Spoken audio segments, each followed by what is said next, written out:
So welcome to my next class of accounting. Hopefully आप सबके phone silent पे हैं। आज हम स्टार्ट कर रहे हैं मॉड्यूल 2 ऑफ अकाउंट्स, जिसका नाम है कंपनीज एक्ट। क्या नाम है? Companies act is just like an act of the law. जैसे पार्टनरशिप एक्ट केम इन 1932, कंपनीज एक्ट केम इन 1956। कब आया था?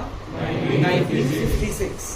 लेकिन 2013 में बहुत बड़ी अमेंडमेंट्स आई और उसके बाद पूरा का पूरा एक्ट चेंज हो गया। तो हम ये नहीं बोलते कंपनीज एक्ट 1956, अब हम बोलते हैं कंपनीज एक्ट 2013। ठीक है। तुम लोगों ने बचपन से सुना होगा शेयर्स क्या होता है, तो इसमें हम वही सब पढ़ने वाले हैं। What is shares? Before I start with the main crux of the chapter, मैं तुम्हें कुछ क्विक रिवीजन बताऊंगा जो हमने बिजनेस स्टडीज क्लास 1 में पढ़ी थी। सबसे पहले what is a company? Company means an artificial person जिसकी अपनी कॉमन सील होती है, जो स्यू कर भी सकती है और जो स्यू हो भी सकती है। ठीक है। कंपनी का परपेचुअल सक्सेशन होता है। परपेचुअल सक्सेशन मीन्स मैन में कम and man may go, but company will go forever. किसी के आने या जाने से कंपनी बंद नहीं होगी, इट इज इमॉर्टल। ठीक। कंपनी के पास जो मेंबर्स होंगे वो कंपनी नहीं होंगे। मेंबर्स नेचुरल पर्सन्स हैं, कंपनी आर्टिफिशियल पर्सन है। ठीक है। अब कंपनीज की बहुत सारी डेफिनेशंस हैं, टाइप्स ऑफ कंपनीज में। सबसे पहली डेफिनेशन है चार्टर कंपनीज या चार्टर्ड कंपनीज, जो किंग्स एंड क्वींस के टाइम पे होती थी, अब ये एग्जिस्ट नहीं करती। फाइन। उसके बाद आता है private and public limited company. Private limited company क्या होती है? प्राइवेट लिमिटेड कंपनी होती है जो प्राइवेट होती है, जो पब्लिक नहीं होती। पब्लिक लिमिटेड कंपनी क्या होती है? जो पब्लिक होती है, जो प्राइवेट नहीं होती। बहुत सारे लोगों को एक मिथ होती है पब्लिक लिमिटेड को लेके। आज हम वो मिथ पहले चेक करते हैं तुम्हारी क्लास में है कि नहीं। जशन, पब्लिक लिमिटेड कंपनी क्या होती है? कौन सी कंपनी होती है जिसमें कौन गवर्न करता है? Government. This is the first myth that public limited company is a government company. ये पहली गलत फहमी है सबको। Sit down. कभी भी गवर्नमेंट कंपनी पब्लिक कंपनी नहीं है। गवर्नमेंट कंपनी भी होती है लेकिन वो अलग चीज है। ठीक है। पब्लिक लिमिटेड कंपनी क्या होती है? हाँ जी।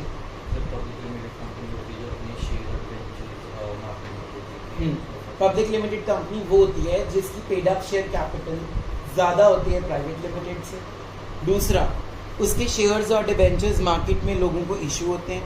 तीसरा, जो पब्लिक लिमिटेड कंपनी होती है उसके शेयर्स ट्रांसफरेबल होते हैं। अगर मैंने अमन के नाम शेयर्स किए हैं, अमन कल को मनन को शेयर्स ट्रांसफर कर सकता है। बट प्राइवेट लिमिटेड कंपनी बाहर वाले लोगों के साथ उसका कोई लिंक नहीं होता। प्राइवेट लिमिटेड कंपनी अपने घर वालों के साथ, फ्रेंड्स, रिलेटिव्स, प्राइवेट पीपल के साथ लिंक आता है। वो शेयर्स इशू करती है सिर्फ अपने प्राइवेट लोगों को। जो पब्लिक कंपनी है वो किसको इशू करती है? बाहर वालों को। 1956 ने डेफिनेशन दी है बड़ी अच्छी इसमें। पब्लिक लिमिटेड कंपनी जिसकी पेड अप कैपिटल 5 लाख से ज्यादा है, प्राइवेट लिमिटेड कंपनी जिसकी पेड अप कैपिटल 5 लाख से कम है। पर अब ये डेफिनेशन एग्जिस्टेंस में नहीं है, क्योंकि अब 5 लाख करोड़ों में पहुंच चुका है। जो पहले 5 लाख था अब उसका अमाउंट बहुत ज्यादा एक्सीड कर चुकी है। ठीक है। तो अभी ना लॉ डिफाइन ही नहीं करता है इसको कितना मिनिमम अमाउंट होना चाहिए as a capital of the company.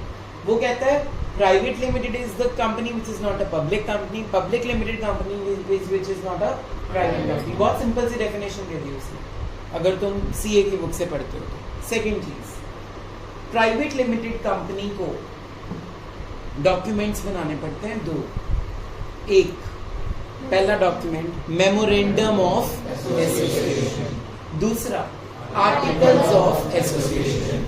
जो पब्लिक लिमिटेड कंपनी होती है उसको बनाना पड़ता है सिर्फ एक डॉक्यूमेंट, मेमोरेंडम ऑफ एसोसिएशन। उसको आर्टिकल्स बनाने की जरूरत नहीं है। रीजन, सब पब्लिक लिमिटेड कंपनीज के लिए आर्टिकल्स बना बनाया गूगल पे है, वो उसी को क्या कर लेते हैं? डाउनलोड, वो बन गया। तो they do not make articles of association. तो what is memorandum and what is articles? Let's study this. Memorandum of Association is a very important document. It is a very important document which tells the relationship of the company with the outside world. जो company का relationship बताता है बाहर वाली दुनिया से। वो कौन सा डॉक्यूमेंट है? मेमोरेंडम, वेरी ह्यूज डॉक्यूमेंट इसको बोलते हैं। Article of association is nothing but the internal rules and regulations of the company. ठीक, अभी तक हमने क्या पढ़ा है? कंपनी क्या होता है ये पढ़ लिया, कंपनीज एक्ट आया था 1956 में, फिर आया 2013 में। कंपनीज दो तरह की बताई मैंने, प्राइवेट एंड पब्लिक, और भी बहुत सारी टाइप्स हैं, जैसे कि गवर्नमेंट कंपनी। गवर्नमेंट कंपनी होती है जिसके 51% शेयर्स गवर्नमेंट के हाथ में है। अब वो government can be central government, can be state government, can be partially central and partial state. Clear? फिर हमने पढ़ा दो डॉक्यूमेंट्स, जो डॉक्यूमेंट्स के नाम है वो है MOA एंड जो कंपनी का आउटसाइड वर्ल्ड के साथ रिलेशनशिप बताता है वो MOA है, जो इंटरनल बताता है वो क्या है? क्लियर हो गया इतना? पब्लिक लिमिटेड कंपनी के शेयर्स आप इजीली ट्रांसफर कर सकते हो, प्राइवेट लिमिटेड के शेयर्स आप इजीली ट्रांसफर नहीं कर सकते। प्राइवेट लिमिटेड कंपनी बाहर वालों को शेयर्स इशू नहीं करती। प्राइवेट लिमिटेड कंपनी अपने मम्मा पापा बहन भाई सखा फ्रेंड्स को इशू कर सकती है। जो पब्लिक लिमिटेड कंपनी है वो जनरल पब्लिक लोगों को बाहर शेयर्स इशू कर सकती है। तो अगर मैं ऐसी कंपनी बनाऊं जिसमें मैंने शेयर्स इशू करने हैं बाहर वालों को, तो मेरी कंपनी कौन सी बन गई? पब्लिक। क्या मैं गवर्नमेंट हूँ जशन? तो आपकी पहली मिथ क्लियर होगी कि government is not a public limited company. ठीक है, अगर मेरे शेयर्स मार्केट में बिक रहे हैं तो मैं पब्लिक हूँ, मैं गवर्नमेंट तो नहीं हूँ ना। समझ आ गया? सेकंड, तुम लोगों ने एक और डॉक्यूमेंट सुना होगा, प्रोस्पेक्टस। प्रोस्पेक्टस होता है जिसमें कंपनी क्या करने वाली है आगे 1 साल में 2 सालों में, वो सारा कुछ मेंशन करते हैं। अब प्राइवेट लिमिटेड ने तो कुछ करना ही नहीं है ज्यादा, वो तो बेचारे अपनों को शेयर्स दे सकता है। तो प्रोस्पेक्टस बनाना किसके लिए कंपल्सरी होगा? Common sense. Public limited company prospectus बनाएगी, प्राइवेट लिमिटेड कंपनी प्रोस्पेक्टस फिर वो क्या बनाएगी? Statement in lieu of prospectus. क्या बनाएगी? Statement in lieu of. समझ में आया? अब करते हैं हम इनकॉर्पोरेशन। इनकॉर्पोरेशन का मतलब होता है कंपनी स्टार्ट करना। मैंने वनिका को अपॉइंट कर लिया एज अ प्रमोटर। प्रमोटर होता है वो लोग जो मेरी कंपनी को प्रमोट करेंगे। क्या करेंगे? प्रमोट करेंगे। अब मैंने वनिका को एज अ प्रमोटर अपॉइंट किया। ये क्या करेगी? सबसे पहले आएगी मेरे पास और डिसाइड करेगी मेरी total capital. Total capital decide करने के बाद ये निखिल और मनन के साइन करा लेगी, क्योंकि मान लो मैंने उनको रखा as a board of directors. ये सारा कुछ अपने लीगल डॉक्यूमेंट्स इकट्ठे करेगी, स्टैम्प पेपर्स या फिर जितने भी इसेंशियल डॉक्यूमेंट्स होंगे, जो फीस भरनी है, कंपनी का नाम डिसाइड करेगी, RCZ लिमिटेड कर लिया। इसमें से 3 नाम डिसाइड कर लिया इसमें। अब ये सब कुछ पहुंच जाएगी एक ऑफिस में जिसको बोलते हैं रजिस्ट्रार ऑफिस। क्या बोलते हैं? रजिस्ट्रार। वहां पे जाके फीस भरेगी, रजिस्ट्रार से मिलेगी, अपनी सिटी टाउन के बारे में बताएगी, इस जगह पे हमने कंपनी खोलनी है, ये हमारी कंपनी करेगी। रजिस्ट्रार इससे मीटिंग करेगा, 2-3 मीटिंग्स करेगा, इससे सारे क्वेश्चंस पूछेगा कि कहीं वनिका आपको कभी जेल तो नहीं हुई, क्या आप कन्विक्ट तो नहीं हो, चोर तो नहीं हो। सारा इसका बैकग्राउंड चेक करेगा। फिर जो बोर्ड ऑफ डायरेक्टर्स होंगे मनन और निखिल, उनके बारे में सारा कुछ चेक करेगा कि कहीं वो लोग किसी पुराने उनकी बैकग्राउंड्स ठीक है, उनका मॉरल कैरेक्टर अच्छा है या बुरा है। ये सारा कुछ चेक करने के बाद वो देखेगा नाम क्या चूज किएगा। जो नाम है वो ऐसा होना चाहिए जो किसी रिलीजन को हर्ट, किसी के सेंटिमेंट्स पर्सनल चीजों को हर्ट ना करे। ठीक है, ऐसा नाम ऑलरेडी किसी और ब्रांड का एग्जिस्टिंग नेम नहीं होना चाहिए। वो 3-4 नाम जो इसने दिए थे उसमें से जो उसको लगेगा बेस्ट नेम है, अपनी फीस भरेगी मैंने कहा, और नाम मेरा कंपनी की लिस्ट में आ गया, मतलब मेरी कंपनी क्या हो गई? रजिस्टर हो गई। अभी रजिस्टर हुई है, अभी इनकॉर्पोरेट नहीं हुई। फिर ये MOA, AOA, प्रोस्पेक्टस या स्टेटमेंट जो भी होगा वो प्रिंट करेगी। जब वो 30 डेज के अंदर अंदर रजिस्ट्रार को जमा कराएगी तब वो एक सर्टिफिकेट देगा, that is certificate of incorporation. क्या मिला अभी? Certificate of incorporation. अब सर्टिफिकेट ऑफ इनकॉर्पोरेशन के साथ एक और चीज मिलती है, CIN नंबर। कंपनी नहीं है यहाँ, कॉर्पोरेट है, कॉर्पोरेट आइडेंटिफिकेशन नंबर। ठीक है, कॉर्पोरेट का मतलब ही कंपनी होता है, कॉर्पोरेट वर्ल्ड मतलब कंपनीज वर्ल्ड, ठीक है। तो कॉर्पोरेट आइडेंटिफिकेशन नंबर मतलब कंपनी का एक अपना नंबर आ गया कि इस नंबर पे वो कंपनी रजिस्टर हो गई। अब जो प्राइवेट लिमिटेड कंपनी है ना, वो तो इनकॉर्पोरेशन लेते ही अपना काम क्या कर सकती है, लेकिन पब्लिक कंपनी अभी भी अपना काम शुरू नहीं कर सकती, इसको भी और वेट करनी, इसके भी और लीगल फॉर्मेलिटीज बाकी हैं। जैसी वो फॉर्मेलिटीज पूरी होंगी तब उसको एक और सर्टिफिकेट मिलेगा जिसको बोलते हैं सर्टिफिकेट ऑफ कमेंसमेंट। क्या मिलता है? Certificate of commencement. तब जाके कंपनी अपना बिजनेस स्टार्ट करे। तो हमारे सिलेबस में सारा है पब्लिक लिमिटेड कंपनी, क्योंकि हम बाहर वालों को क्या इशू करेंगे, शेयर्स एंड डिबेंचर्स। समझ में आया इतना? अगर मैं कंपैरिजन करूं तुम्हारे साथ प्राइवेट और पब्लिक लिमिटेड कंपनी का,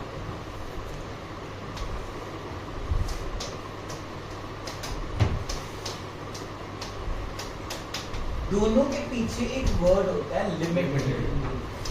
इसका मतलब होता है कि जो मेंबर्स हैं उनकी लायबिलिटी लिमिटेड रहेगी, उनकी लायबिलिटी अनलिमिटेड नहीं रहेगी। फॉर एग्जांपल, हमने जो कंपनी खोली जब वो वाइंड अप होगी, जैसे तुमने अभी चैप्टर पढ़ा डिसोल्यूशन, पार्टनरशिप फर्म बंद हो गई, ऐसे ही जब कंपनी बंद होती है तो हम डिसोल्यूशन नहीं बोलते, क्या बोलते हैं? Wind up. क्या बोलते हैं? या फिर लिक्विडेट। दो वर्ड्स हैं, पहला वाइंड अप, दूसरा लिक्विडेट। तो कहने का मतलब ये है कि जब कंपनी बंद होगी तो जो मेंबर्स होंगे उनको बहुत सारे पैसे देने की जरूरत नहीं है, उनकी लायबिलिटी लिमिटेड रहेगी। अगर यही मेरी पार्टनरशिप फर्म होती, मनन और निखिल पार्टनर्स हैं, वो डिसोल्यूट हो गई, इन्होंने अपनी लायबिलिटीज को पे करना है, पैसे नहीं है इनके पास, चाहे इनको अपना घर बेचना पड़े लेकिन इनको बाहर वालों को पेमेंट करनी पड़ेगी। कंपनी में यही फायदा है कि अगर आप कंपनी के मेंबर हो तो आपको अपने घर से कोई भी पर्सनल प्रॉपर्टी लाने की जरूरत नहीं। जितने के शेयर्स होंगे, जितने तुमने शेयर्स में इन्वेस्ट कर रखा है, बस उतना पैसा तुम्हें देना है। That's it. क्लियर हो गया? मेंबर्स, जो प्राइवेट लिमिटेड होती है उसके मिनिमम मेंबर्स होते हैं 2। कितने होते हैं? 2। और इधर होते हैं मिनिमम नंबर ऑफ मेंबर्स 7। जो मैक्सिमम नंबर्स होता है वो प्राइवेट लिमिटेड में है 200, और जो यहाँ पे मैक्सिमम नंबर है that is unlimited number of members can be there, that is infinite. क्या बोलते हैं इसको? Infinite members. ठीक है। प्राइवेट लिमिटेड कंपनी को डॉक्यूमेंट कौन सा बनाना है? Memorandum of plus statement in lieu of prospectus. जो पब्लिक लिमिटेड कंपनी है उसको एमओए बनाना है, एओए तो इसमें भी बनाना है, और एओए ये डाउनलोड कर सकते हैं, बनाने की जरूरत नहीं है स्पेशली। और इनको साथ में क्या बनाना है? प्रोस्पेक्टस। एमओए क्या बताता है? Relationship of the company with the outside world, and AOA बताता है internal rules and regulations. Clear? Private limited company में शेयर्स ट्रांसफर नहीं हो सकते, जबकि यहाँ पे हम इजीली ट्रांसफर शेयर्स कर सकते हैं। Any doubts? ठीक है, इतना समझ आ गया? तो अगर मैं फीचर्स ऑफ कंपनी की बात करूं, company is a separate legal entity, artificial person तो है ये, separate legal entity having a common seal, perpetual succession, and इसका मेन फीचर ये भी है कि जो लायबिलिटी होती है मेंबर्स की वो क्या होती है? हमेशा लिमिटेड। क्लियर? जितना मैंने पढ़ाया है ना, एक पेज पे समरी लिखो इसकी, जल्दी मैं चेक करूंगा। Lights on. सारी क्लास एक चीज ऐड करो,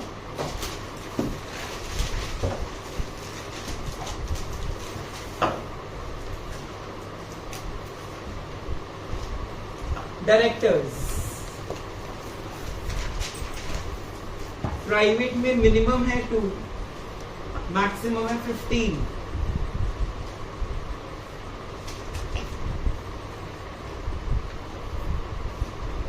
प्राइवेट में मिनिमम 2, मैक्सिमम 15, और पब्लिक में 3 and 15। 3 and 15।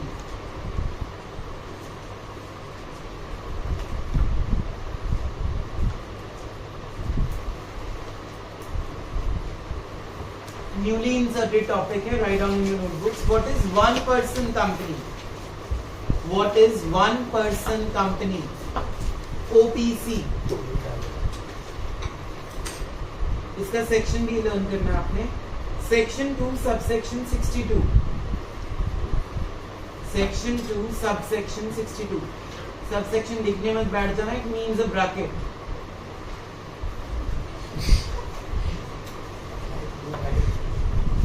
Section 2 subsection 62 of Companies Act 2013,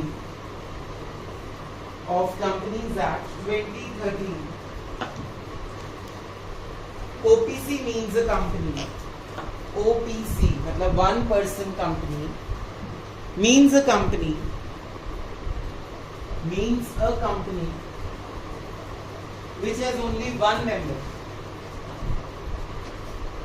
which has only one member.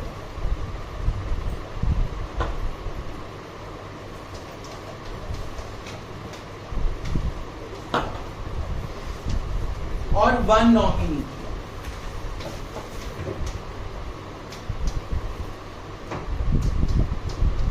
This company should not be for charity.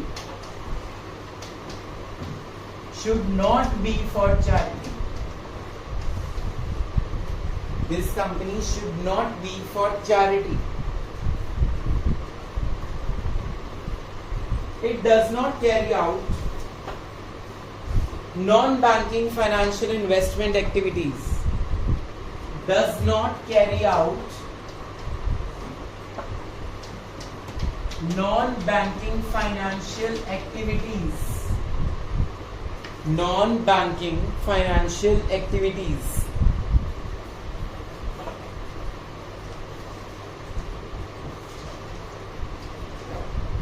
This can be controlled by only Indian citizen. This can be controlled by only Indian citizen or a resident. Resident कौन होता है जो पिछले साल 182 days कहाँ पे रहता है? इंडिया में। लिख लेना ही। Who resides in India for more than 182 days in the previous year.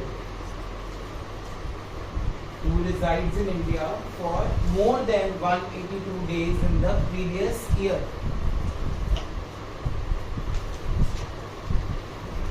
इसकी पेड अप कैपिटल 50 लाख से ज्यादा नहीं होनी चाहिए। Paid up capital should not exceed 50 lakhs. Should not exceed, stand up Nikhil, 50 lakhs.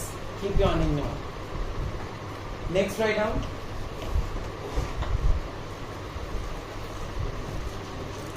इसकी average turnover, turnover means sales. The average turnover from last 3 years, average turnover for last 3 years should not exceed 2 crores. Should not exceed 2 crores. Average sales, total sales नहीं बोला मैंने, तीनों साल की sales को divide करेंगे 3 से, उसकी एवरेज सेल्स 2 करोड़ से ज्यादा नहीं होनी चाहिए। Next write down. One director and maximum 15. One director and maximum 15. इस कंपनी पे रूल्स लगेंगे 2014 से। 13 में अमेंडमेंट आई थी, तो रूल्स कहां से लगेंगे? 2014 से गवर्न हो गए। Sit down. The governance of the company will start from 2014. समझाने वाली कोई बात है या इट्स ओके? 1 पर्सन कंपनी क्या होती है जिसमें एक मेंबर होगा और एक नॉमिनी होगा। इसका मेन पर्पस चैरिटी नहीं होगा, ये नॉन बैंकिंग फाइनेंशियल एक्टिविटीज नहीं कर सकती, ये सिर्फ गवर्न हो सकती है इंडियन सिटीजन से और इसकी जो सेल्स है वो 2 करोड़ से ज्यादा नहीं होनी चाहिए, पेड अप कैपिटल 50 लाख से ज्यादा नहीं होनी चाहिए, और 2014 से इसके एप्लीकेबिलिटी थी। इसको जिसने इशू किया था, जिसके बिल पास किया गया था, that was done by the present prime minister of the country. 1% company कौन लेके आया था? नरेंद्र मोदी। लिख लेना ये भी। This concept is introduced by mister Modi.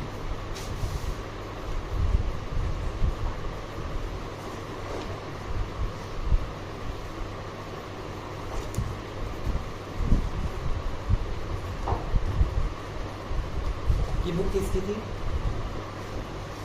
वो नाम लिख लेना मुझे। चलो जी, लाइट्स ऑफ। मनन,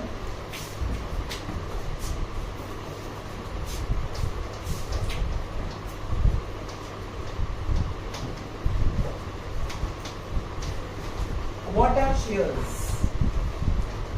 बड़ी क्यूरियोसिटी होती है प्लस वन में जानने की, शेयर्स क्या होते हैं? जब कंपनी कैपिटल इशू करती है, क्या इशू करती है? कैपिटल का मतलब सबको पता है, amount invested by the owner to start a business. तो अब मान लो मैं कंपनी हूँ और मेरे पास पैसे नहीं, what will I do? I will issue shares. Now what is shares? मान लो मेरी कैपिटल टोटल है 1 करोड़। मैंने अज्यूम कर लिया कि मेरी कैपिटल कितनी है? 1 करोड़। मैंने ये भी अज्यूम कर लिया मेरा एक शेयर का प्राइस होगा 100 रुपीज। तो कितने शेयर्स बने?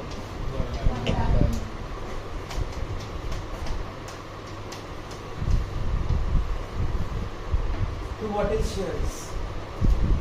Small denomination of capital is called a share. अब वो मेरी मर्जी है, मैं एक शेयर 10 का रखूं, 100 का रखूं, 50 का रखूं, 20 का रखूं, 1 रुपए का रखूं, 500 का रखूं, 1000 का रखूं, इट्स माय विश।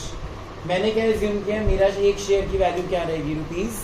₹100। कि जिसने एक शेयर लेना है वो मुझे कितने पैसे देगा? 100 रुपीज। और मेरे टोटल शेयर्स कितने हैं? 1 लाख। तो मेरे पास जब 1 लाख के 1 लाख मार्केट में बिक गए, कितना पैसा आ गया? 1 करोड़। मेरे पास पैसे नहीं थे, अब आ गए, करो start business. So what is a share? The smallest part of capital, or when the capital is divided into smaller denomination, do not write, into smaller denomination is called a share. जब हम capital को छोटे छोटे parts में divide कर देते हैं, वो छोटे छोटे पार्ट्स क्या बन जाते हैं? सबको पता है एटम्स और एलिमेंट्स।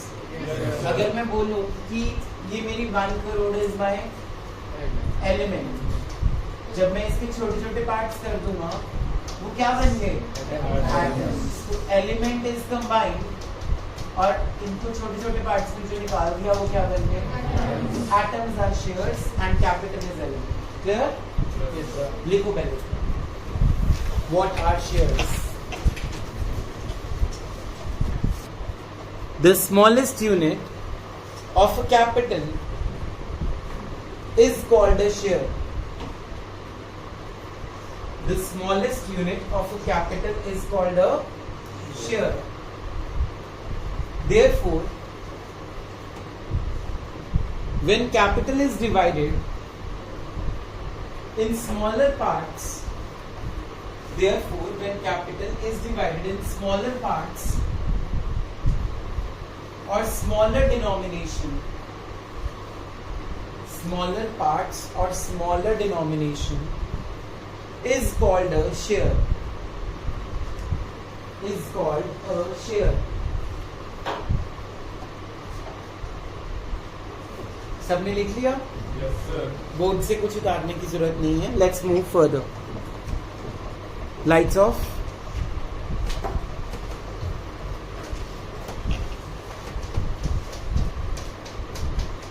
टाइप्स ऑफ शेयर्स पढ़ा हुआ है?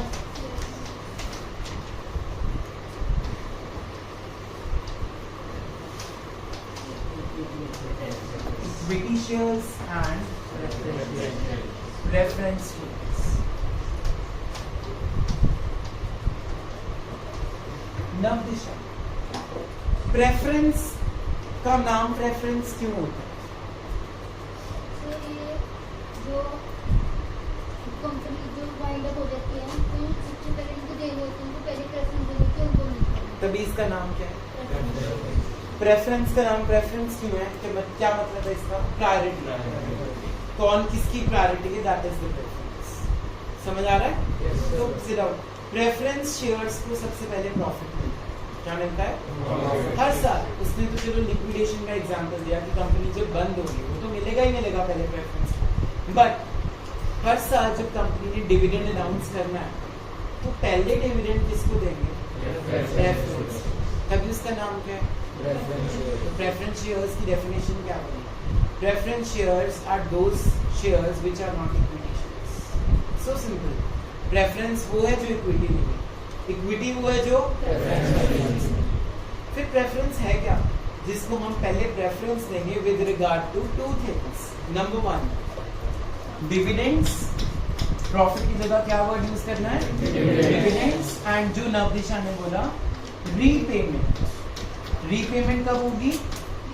लिक्विडेशन के टाइम। क्लियर हुआ? कि जो पैसा बचेगा कंपनी के पास अपनी एसेट्स बेचने के बाद, वो पैसा पहले किस में बांटेंगे हम?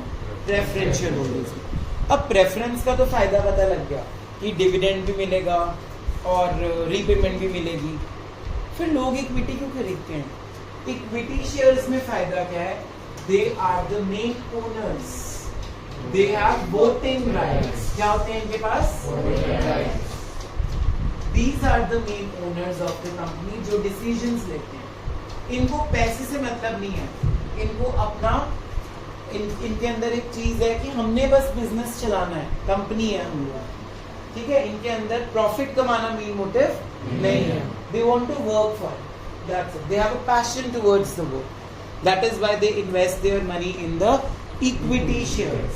इक्विटी को बचा कुचा माल मिलता है, पहले सारी पेमेंट होगी। सबसे पहले बाहर वालों को पेमेंट करेंगे, क्रेडिटर्स को, बैंकर्स को, बैंक लोन उतारेंगे। जब पैसा बच गया एंड में सबसे पहले किसको देना है? प्रेफरेंस को। फिर जो बच गया किसको मिलेगा?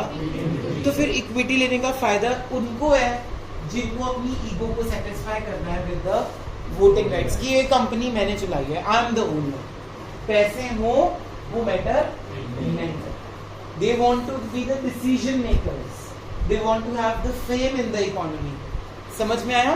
they will invest in the equity। करो नोट। अब ये तो हो गया टाइप्स ऑफ शेयर्स। एक और टाइप होती है शेयर्स की, डेफर्ड टैक्स शेयर्स। अब वो एग्जिस्ट नहीं है तो मैंने उसके बारे में बताया नहीं। वो 1956 के टाइम पे थे, तो अब नहीं है, वो खत्म हो गई। उसका नाम था डेफर्ड टैक्स शेयर्स, ठीक है। Let's move to the next topic of the chapter, share capital की टाइप्स।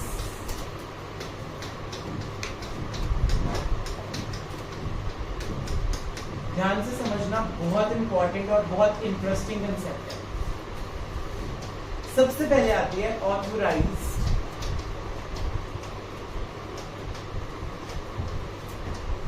या रजिस्टर्ड या नॉमिनल या टोटल शेयर कैपिटल।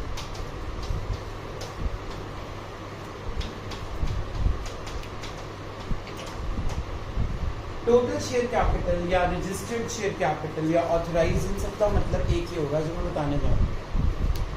मैंने क्या एज्यूम किया था, मेरी कैपिटल कितनी थी? ₹1 ये मेरी टोटल कैपिटल थी।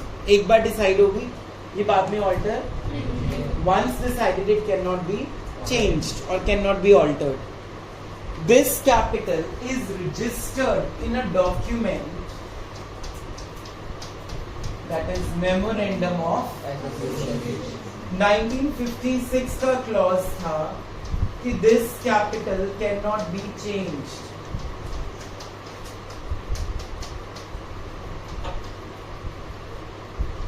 टू 2013 कंपनीज एक्ट में इस क्लॉज को हटा दिया। अब वो कहता है ये चेंज हो सकती है, बट डेफिनेशन से नहीं हटाया अभी। ध्यान से सुनना मेरी डेफिनेशन को. Authorized share capital is the first type of share capital, which is the total capital of the company. Once decided, it cannot be altered according to year 1956. But 2013 gave an amendment of alteration of share capital by passing some special meetings and the permission of central government. समझ में आया क्या बोला मैंने? एक बार decide कर ली, उसको change आप नहीं कर सकते, लेकिन 2013 कहता है कि चेंज कर सकते हो, लेकिन आपको एक मीटिंग डिसाइड करनी पड़ेगी, मीटिंग रखनी पड़ेगी. और जब हम मीटिंग कंपनीज एक्ट में रखते हैं ना, उसको बोलते हैं स्पेशल रेजोल्यूशन. क्या वर्ड बोलते हैं? Special resolution means nothing but the meeting. और किसकी परमिशन चाहिए आपको? Central government. क्लियर? उसके बाद अब अपनी शेयर कैपिटल को ऑल्टर कर सकते हो. और वैसे ना लोग डरते हैं इसको ऑल्टर करने से, कंपनी बंद होने के चांसेस ज्यादा हैं, परमिशन नहीं मिलती. तभी उसने बोला इसका नाम एक ही है, ऑथोराइज, अथॉरिटी. एक ही बार ये अथॉरिटी दी है इसको चूज करने की. अगर आपने इसको चेंज करा तो मे बी वो परमिशन दे या ना दे, डिपेंड्स ऑन द केस. तो इसके 4 नाम है: authorized, total, registered and nominal. करो नोट डाउन, लिखो definition. Authorized capital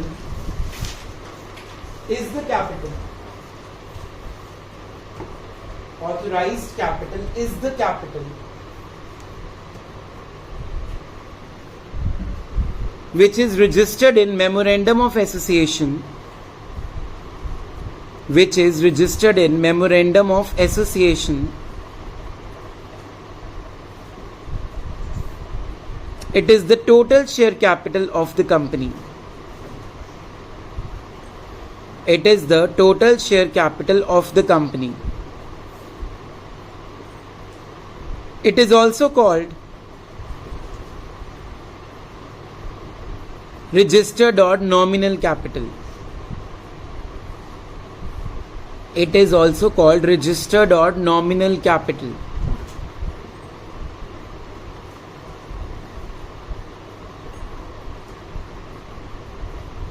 Lights off.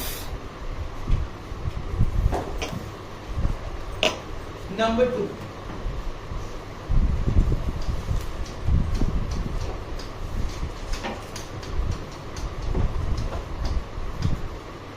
Issued share capital. Issued का मतलब होता है जितना आप लोगों को ऑफर कर रहे हो कि आके मेरी कंपनी में शेयर्स खरीदो. जैसे मैंने माना था 1 crore is my total capital divided into a share of 100 each. How many shares I got? 1 lakh. Now out of these 1 lakh shares, I just wanted to issue 20,000 shares.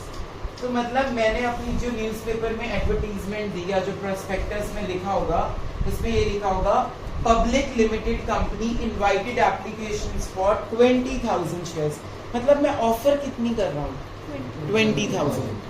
जो 20,000 शेयर्स हैं वो किसका पार्ट है? 1 लाख शेयर्स का part है. क्या मैं कभी 1,50,000 शेयर्स इशू कर सकता हूँ?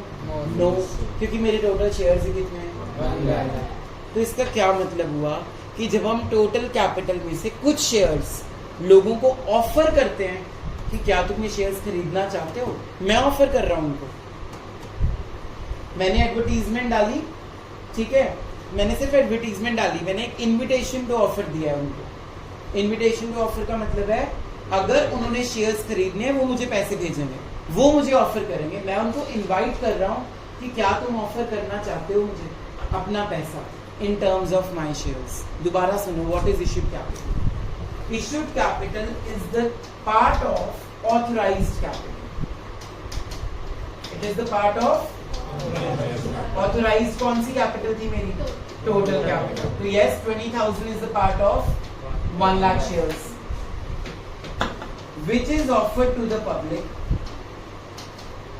Which is offered to the public for subscription. Subscription का मतलब हुआ कि आके मेरे शेयर्स खरीद ले. अब मुझे बताओ क्या इश्यूड कैपिटल ऑथोराइज से बड़ी हो सकती है? तो लास्ट पॉइंट क्या बन गया? Issued capital can not exceed authorised capital. आया समझ? तो जो हम ऑफर कर रहे हैं, अभी हाँ नहीं हुई, अभी सिर्फ मनन ने ऑफर किया, जब हाँ होगी वो बात अलग है। अभी सिर्फ आप प्रपोज कर रहे हो कि क्या आप मेरे शेयर्स खरीदोगे। क्लियर हो गया? करो note. Number 3,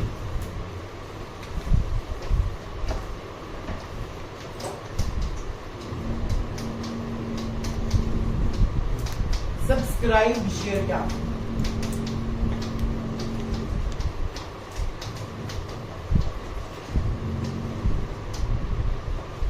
1 lakh shares total थे। मैंने लोगों को ऑफर कितने किए? सिर्फ 20,000। सिर्फ मान लो 19,000 एप्लीकेशन आई। मतलब अप्लाई कितने लोगों ने किया है? 19,000।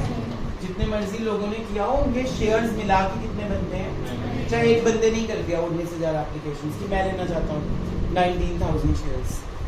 अब कंपनीज एक्ट 2013 कहता है कि शेयर्स कंपनी तब इशू कर सकती है अगर मिनिमम 90% एप्लीकेशंस आई हो।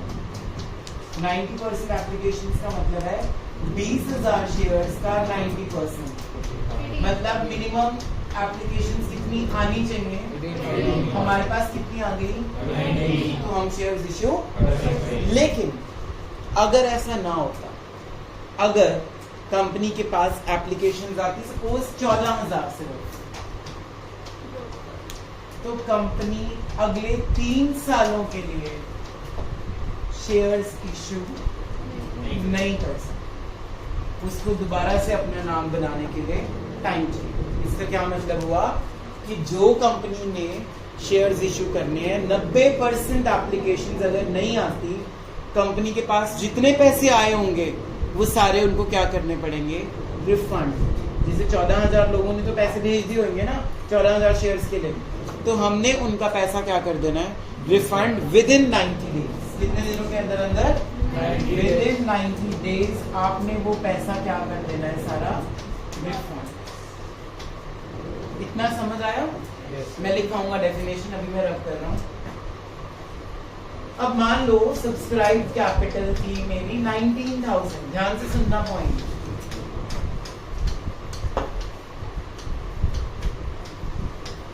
तो मीनिंग क्या बना इसका? Subscribe capital is the part of no, it is the part of issue capital which is actually subscribed or taken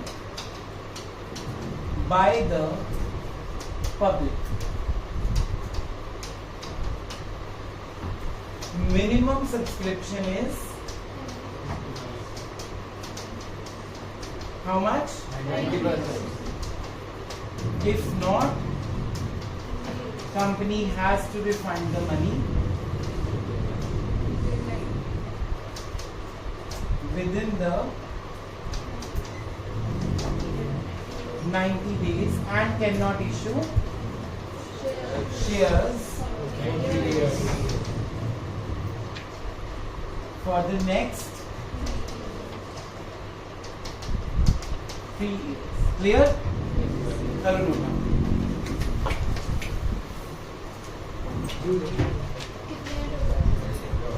Next type is called up capital.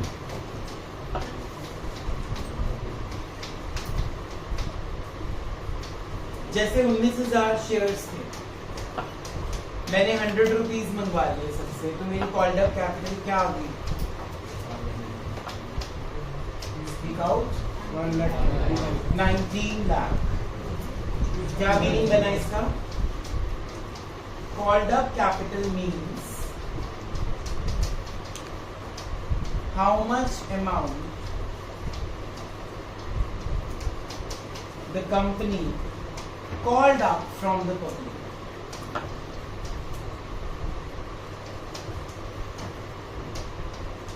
अगर मान लो मैंने अभी सिर्फ 40 रुपए मंगाए हैं, तो 19,000 into 40 will be my called up capital. It depends on company, वो कितने पैसे मंगा रही है। अब वो कैसे डिपेंड करता है, बहुत ध्यान से समझना। यहाँ से आपका मेन चैप्टर शेयर्स प्रैक्टिकल शुरू हो रहा है। कैसे होता है, मैंने अपनी जो शेयर की वैल्यू है ना 100 रुपीज, उसको 4 हिस्सों में डिवाइड कर दिया।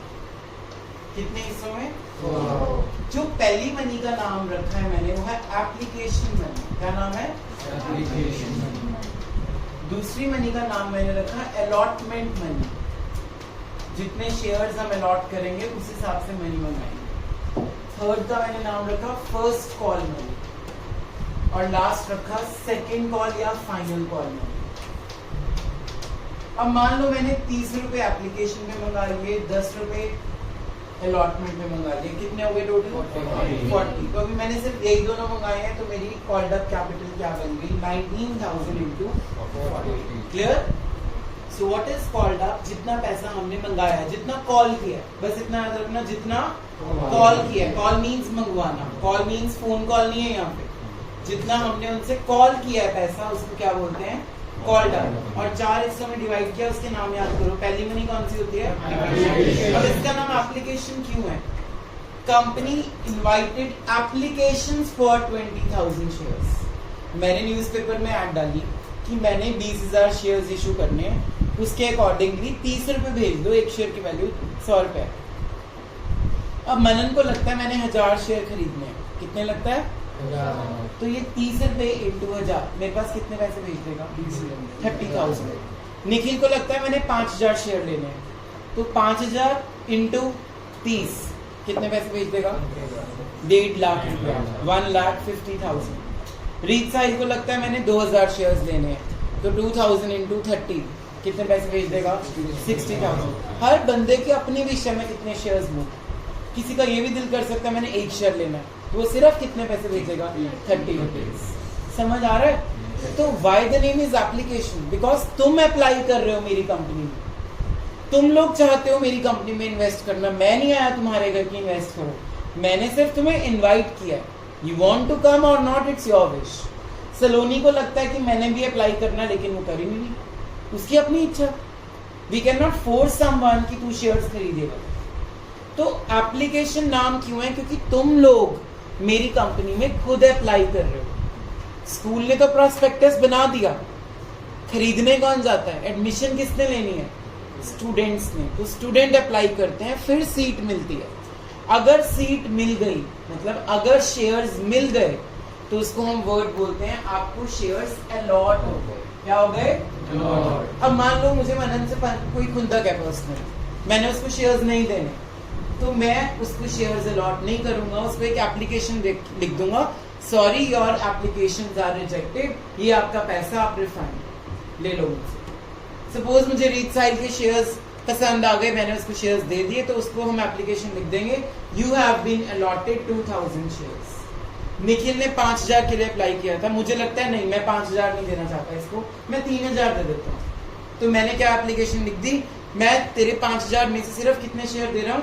3,000। 2,000 शेयर्स का जो पैसा तूने एक्स्ट्रा मुझे भेज दिया, वो मैं आगे एडजस्ट कर दूंगा, मैं रिफंड नहीं करूंगा उसको मैं आगे क्या कर दूंगा? एडजस्ट। एडजस्ट कहाँ करेंगे? जब हम उससे 10 रुपए मंगाएंगे या आगे मान लो फर्स्ट कॉल मंगाएंगे, तो निखिल को उतने पैसे जो वो एडवांस में मुझे दे चुका है वो देने की जरूरत नहीं। समझ आ रहा है? तो 4 कॉल्स में डिवाइड करता है। पहली कॉल का नाम क्या होता है? Application money. क्यों होता है उसका नाम? क्योंकि तुम खुद अप्लाई करते हो। फिर तुम्हें कंपनी चाहती है रखना या नहीं रखना, तो वो तुम्हें अलॉटमेंट करेगी शेयर्स की। जिसको अलॉटमेंट हुई वही शेयर होल्डर बना, जिसको अलॉटमेंट नहीं हुई उसको कुछ नहीं मिलेगा, उसका पैसा क्या हो जाएगा? रिफंड। और ये भी जरूरी नहीं होता 5,000 को 5,000 ही दे दो। अब ये भी जरूरी क्यों नहीं है, इसके ऊपर मैं आऊंगा राइट नाउ। पहले इतना लिख लीजिए, फिर बताता हूँ क्यों मैं 5,000 शेयर्स नहीं दे रहा। उसने अप्लाई किया था 5,000 के लिए, लेकिन मैंने उसको कितने दिए? सिर्फ 3,000।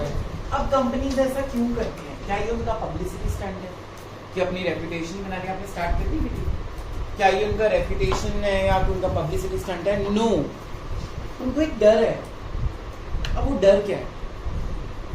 स्टार प्लस में जितने पुराने सीरियल्स आते थे, तुम लोगों ने आई डोंट नो देखे हैं नहीं देखे, कई बार क्या दिखाया जाता था कि बहुत अमीर फैमिली रोड पे आ गई, कपड़े उन्होंने वही अमीरों वाले डाले हुए लेकिन उनके शेयर्स किसी और कंपनी ने टेक ओवर कर लिए। अब वो कैसे होता है, ध्यान से सुनो। मान लो वनिका एक कंपनी है, उसकी कॉम्पिटिटर में आ गई वंशिका।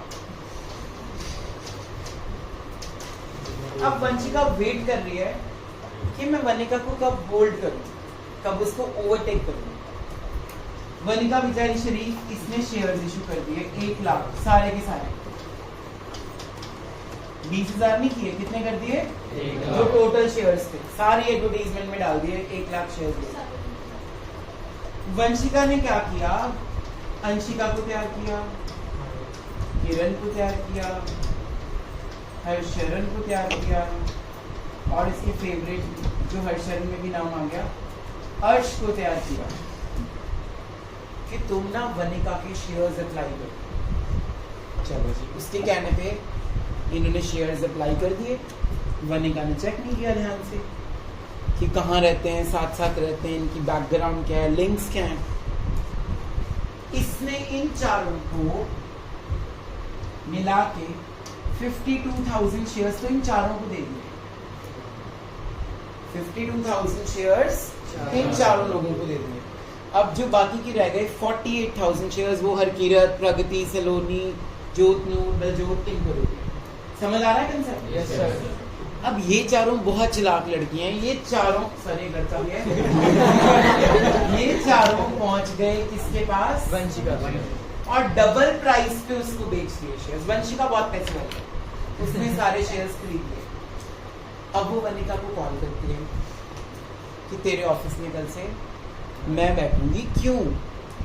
क्योंकि 1 लाख टोटल शेयर्स थे, 52,000 शेयर्स सिर्फ किसके पास पहुंच गए? ओनर कौन बन गया? वंशिका। तो वनिका उसके डाउन, उसके नीचे आ गई। तो कंपनीज एक्ट 2013 कहता है अगर 51% से ज्यादा शेयर्स आप किसी को दे देते हो तो वो आपको होल्ड कर लेगा, मतलब now he is the owner. तो वंशिका बन गई होल्डिंग कंपनी और ये उसका बच्चा बन गया जिसको हम बोलेंगे सब्सिडरी कंपनी। क्या बोलेंगे? तो मुझे डर था कि निखिल ऐसा सही है भाई, वो बेच बूझ ना दे आगे किसी को, छपरी टाइप्स। तो मैंने उसको 5,000 के लिए सिर्फ कितने शेयर दे दिए? 3,000। समझ आ रहा है कंसेप्ट? Yes, sir. तो जो कंपनी 51% से ज्यादा शेयर्स तुम्हारे ले लेगी उसको नाम क्या बोलते हैं अकाउंट्स में? Holding company. और जो उसके अंडर चला गया उसको बोलते हैं सब्सिडरी कंपनी। होल्डिंग का दूसरा नाम होता है पेरेंट कंपनी, सब्सिडरी का दूसरा नाम होता है चाइल्ड कंपनी। नोट करना है कंसेप्ट तो कर सकते हो, नहीं तो मैं आगे चलूँ। करो फटाफट। Be quiet, Baljot. Next concept is uncalled capital. अभी तक हमने पढ़ा क्या है? Authorized, issued, subscribed, called up. अब है uncalled, इसके ऊपर हम बाद में आते हैं। पहले हम आ जाते हैं paid up capital। The next term is paid up capital। अब मान लो मेरे 19,000 शेयर होल्डर्स थे, मैंने इन सबसे सिर्फ 30 रुपए मंगाए हैं। अगर तो इन्होंने सारों ने 30 रुपए दे दिए, ठीक है, तो वो पे कर चुके हैं। इसको बोलते हैं पेड अप कैपिटल। डेफिनेशन क्या बनेगी? Paid up capital is the capital which is actually paid up by the public। जितना पे कर दिया उन्होंने। अब मान लो इसमें से एक शेयर होल्डर है मनन, उसके 1000 शेयर्स हैं। कितने शेयर्स हैं? उसने अभी मेरे को 5 रुपए कम दिए हैं, तो कितने दिए हैं? 25। बाकियों ने कितने दिए हैं? पूरे 30। और 1000 शेयर्स ने मेरे को पैसे सिर्फ कितना दिया है? 25। तो मैं इसको कैसे डिफाइन करूंगा? 19,000 में से मनन के शेयर्स माइनस कर दूं, कितने रह गए? 18,000 ने पूरा 30 रुपया दे दिया। मल्टीप्लाई करो 18 3 जा, कितना बना ये? 5,40,000। 1000 शेयर्स में सिर्फ कितने दिए हैं? कितना हो गया ये? तो मैं इसको बोलूंगा फुली पेड अप, और इसको बोलूंगा non fully paid up. Fully means जितने मंगाए थे उतने दे दिए। कितने मंगाए मैंने? 30। तो 19,000 टोटल शेयर्स थे। 19 में से 18,000 शेयर्स का मेरे को पैसा पूरा आया, तो उसको हम नाम क्या दे देंगे? Fully paid up capital. Manan के शेयर्स थे 1000, उसने 5 रुपए कम भेजे। कितने भेजे टोटल? 25,000। वो क्या बन गया? Non fully paid up. मतलब मैंने अभी मनन से और कितना पैसा लेना है? 5,000। क्लियर? अच्छे से नोट करना, ये प्रैक्टिकल में काम आएगा। Next is reserve capital.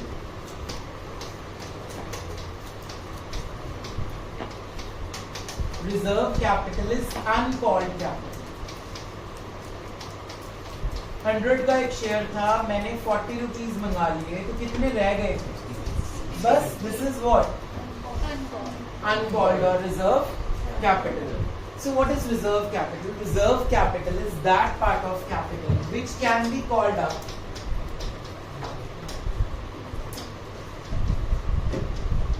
anytime by the company. जो कभी भी कंपनी मंगा सकती है तुमसे, specially at the time of winding up, liquidation के टाइम पे। तो this is known as reserve capital. तो सबसे पहली कैपिटल जो पड़ी थी, it was authorized total capital. फिर हमने पढ़ी इश्यू, जितना हम प्रपोज करते हैं। फिर सब्सक्राइब, जितने लोग आते हैं, मिनिमम लोग कितने आने चाहिए? 90%। फिर कॉल्ड अप, जितना पैसा कॉल किया। फिर पेड अप, जितना लोगों ने दे दिया। अगर सारा दे दिया तो फुली पेड अप, कम दिया है तो नॉन फुली पेड अप। फिर जितने रह गए उसको क्या बोलते हैं? Reserve capital. करो note down, reserve capital. Practical of shares, 8 marks question.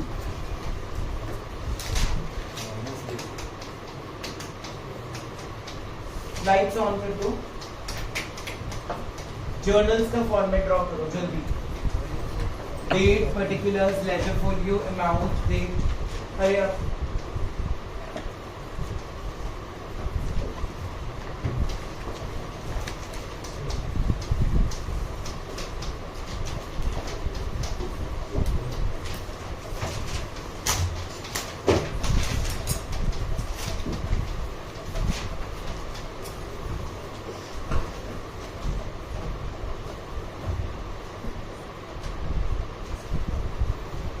Nikhil, हमने 4 कॉल्स का नाम रखा था। सबसे पहली कॉल का नाम क्या है? जशन।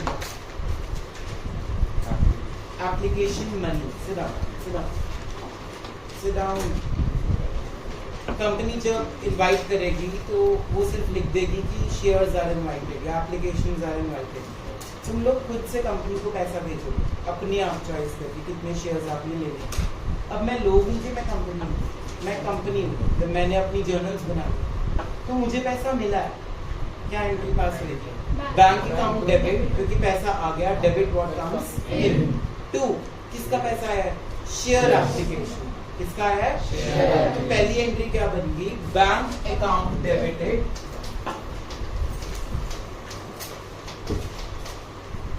To share application. नरेशन में क्या लिखोगे? Being application money receive.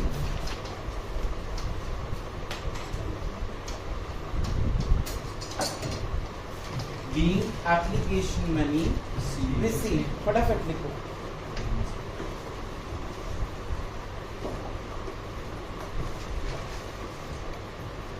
Being application money receive. चले आगे। अब हमने इस एप्लीकेशन मनी को एक बॉक्स में ट्रांसफर कर दिया। उस बॉक्स का नाम है शेयर कैपिटल। क्या नाम है?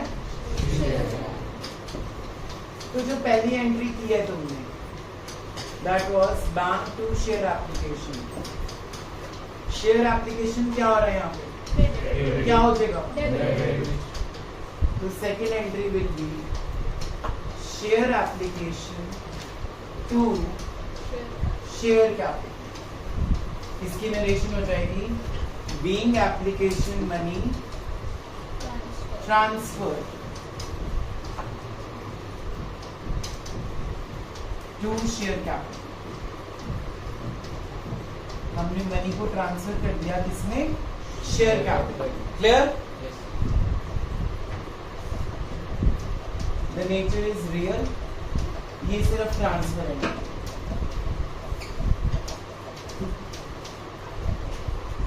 जल्दी लिखिए। किसी ने ऐप नहीं लिखना, पूरा लिखना है। Share application.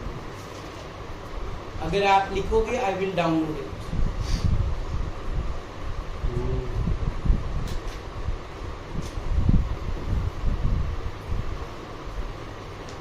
Being application money transferred to share capital.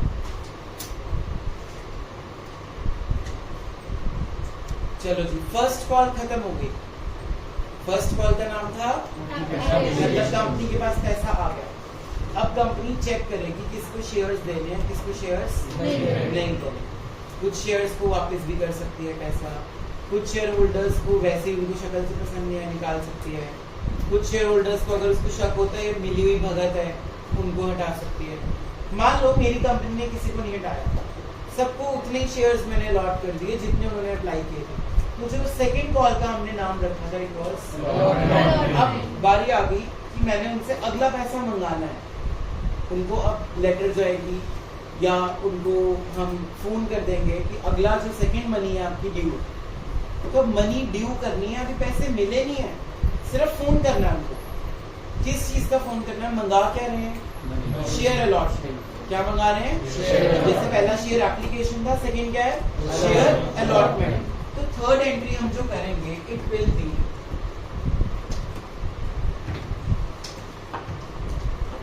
Share allotment account debited to share capital. इसकी narration money being allotment money due. अभी पैसा आया नहीं है, सिर्फ हमने उनको फोन किया। We have just called them for the money. अब जब वो पैसा दे देंगे, स्टॉप राइटिंग, जब वो पैसा दे देंगे हमें, क्या एंट्री होगी? पैसे आ गए, debit what? Fourth entry will be bank account debited. किसके पैसे आए हैं?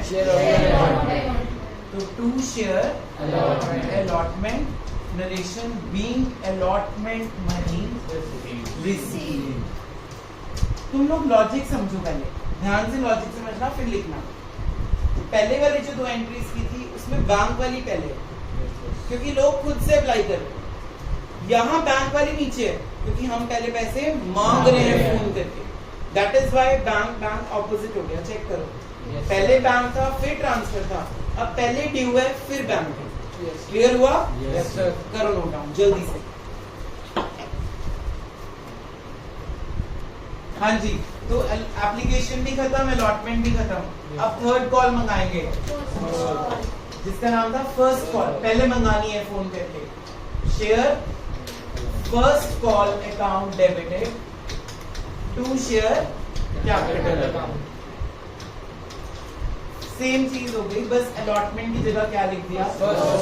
और being first call money due. Again हमने उनको कॉल कर दी।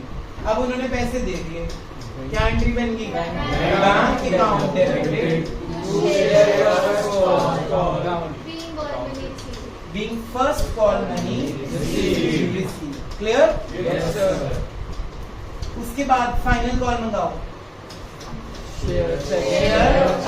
Final call account debited to share capital account, narration being final call due.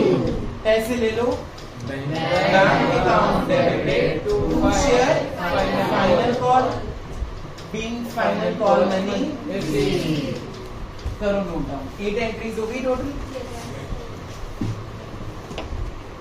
सबसे पहले हमने एंट्री क्या की थी? Bank to share application money आई थी। सेकंड हमने की थी share application to share capital. अब लर्न करने का तरीका देख लो, अगर लॉजिक समझ नहीं आया तो you can cram it also. अब जब हमने थर्ड एंट्री लिखनी है ना, पहले सेकंड वाली लिख दो, बस एप्लीकेशन की जगह क्या लिख दो, allotment, share allotment to share capital. अब फोर्थ एंट्री में फर्स्ट एंट्री दोबारा लिख दो, क्या बन गई, बैंक टू शेयर एप्लीकेशन की जगह क्या लिख देंगे, बैंक टू शेयर अलॉटमेंट। फिर से जो सेकंड एंट्री थी वही हमारी बन जाएगी fifth entry, share first call to share capital. फिर सिक्स्थ एंट्री फर्स्ट वाली entry, bank to share first call, बस एप्लीकेशन को चेंज कर दिया हमने। सेवेंथ पे फिर से सेकंड लिख दो, share final call to share capital. और एट पे फर्स्ट वाली लिख दो, bank to share final call. So this is very easiest way to cram.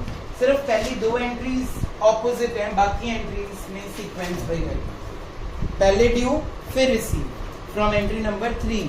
लेकिन जो पहली दो एंट्रीज हैं वो रिवर्स होंगी, क्योंकि पहले शेयर होल्डर्स पैसा भेजेंगे, बाद में कंपनी उनको चूज करेगी रखना है या नहीं। तुम एंट्रेंस एग्जाम दे आए हो स्कूल में, एडमिशन मिले या ना मिले वो रिजल्ट आने के बाद पता लगेगा। समझ आया? तो फर्स्ट टू एंट्रीज के बाद सीक्वेंस उल्टा हो गया, पहले बैंक था फर्स्ट एंट्री में, फिर bank second and third entry में नहीं आएगा, किसमें आएगा, फोर्थ में, फिर फिफ्थ में नहीं आएगा, किसमें आएगा, सिक्स्थ में, और फिर सेवेंथ में नहीं आएगा, किसमें आएगा, एट्थ में। Hope you like it. Thank you.